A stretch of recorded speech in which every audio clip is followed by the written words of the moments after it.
कहीं बहुत दूर एक खुशहाल सल्तनत थी जिसकी मलिका ने दो खूबसूरत शहजादे और एक खूबसूरत शहजादी को जन्म दिया। मुल्क में हर तरफ खुशी का समा था और लोग अपनी मलिका और बादशाह की खुशी में शरीक थे। लेकिन महल में एक बदनाम खादमा थी जिसका दिल हसद और बदी से भरा हुआ था। जैसे ही शहजादी 2 साल की हुई, इसने शहजादी को अगवा करने की साजिश की ताकि अपनी साजिशों को अमली जामा पहना सके। एक रात जब सब लोग गहरी नींद में थे, खादमा ने शहजादी को चुपके से महल से निकाला और उसे एक दूर दराज इलाके में एक जालिम औरत के हवाले कर दिया। वो जालिम औरत बहुत सख्त थी और उसने शहजादी को अपने घर की खादमा बना दिया। वो हर वक्त शहजादी से सारा काम करवाती और उसे सख्त सजाएं देती। उधर बादशाह और मलिका ने शहजादी को ढूंढने में कोई कसर ना छोड़ी और मलिका का रू रू के बुरा हाल हो गया। तमाम नौकरों से पूछा गया लेकिन कुछ मालूम ना हो सका। वक्त गुजरता गया और शहजादी और शहजादे बड़े होते गए। शहजादी का नाम सबा था। सबा बहुत मासूम और खूबसूरत थी, लेकिन इसके हालात ने इसे बहुत परेशान कर दिया था। वो दिन रात काम करती और जालिम औरत की मार सहती, लेकिन इसके दिल में उम्मीद की एक किरण हमेशा रोशन रहती। एक दिन जब सबा अपने घर के बाहर काम कर रही थी, एक कौवा वहां आया। कौवा बहुत होशियार था और उसने सबा की हालत देखकर अंदाजा लगाया कि वो कोई आम लड़की नहीं।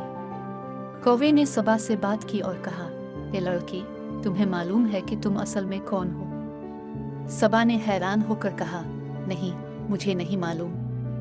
कौवा बोला, तुम एक शहजादी हो, तुम्हारा ताल्लुक एक बहुत बड़ी सल्तनत से है। तुम्हें वापस अपने महल जाना चाहिए। मैं तुम्हें और तुम्हारी सल्तनत को जानता हूँ। बादशाह और मलिका तुम्हें बहुत याद करते हैं। सबा ने कौवे से मदद की दरख्वास्त की, क्या तुम मेरी मदद कर सकते हो? कौवा बोला, हाँ, मैं तुम्हारी मदद कर सकता हूँ, लेकिन पहले तुम्हें यहाँ से भागने का मंसूबा बनाना होगा। कौवे ने कहा, अगर मैं बादशाह को इत्तला देने के लिए गया तो मुझे उड़ते हुए बहुत दिन लग जाएंगे और तब तक ये जालिम औरत तुमसे काम करवाती रहेगी। सबा ने अपने दिल में हिम्मत पैदा की और कौवे के साथ भागने का मंसूबा बनाया। कौवे ने इसे बताया कि रात के वक्त जब जालिम औरत सो जाए तब वो भाग जाए। रात को जब जालिम औरत गहरी नींद में थी, सबा ने अपना सामान जमा किया और चुपके से बाहर निकल गई। कौवा इसके साथ था और वो दोनों चल पड़े। वो दिन रात सफर करते रहे और एक दिन वो अपनी सल्तनत के करीब पहुंच गए। सबा ने अपने महल का रास्ता पहचान लिया और खुशी से दौड़ती हुई महल के अंदर गई। महल के दरवाजे पर पहरेदारों ने उसे रोका, लेकिन जब उन्होंने देखा कि ये वही खोई हुई शहजादी है तो उन्होंने फौरन बादशाह और मलिका को इत्तला दी। बादशाह और मलिका ने अपनी बेटी को देखा और खुशी से उनके आंसू बहने लगे। उन्होंने सबा को गिले लगा लिया और उसकी कहानी सुनी। बादशाह ने फौरन इस बदनाम खादमा को गिरफ्तार करवा लिया और उसे सख्त सजा दी। शहजादी के वापस आने पर महल में बहुत बड़ा जश्न हुआ।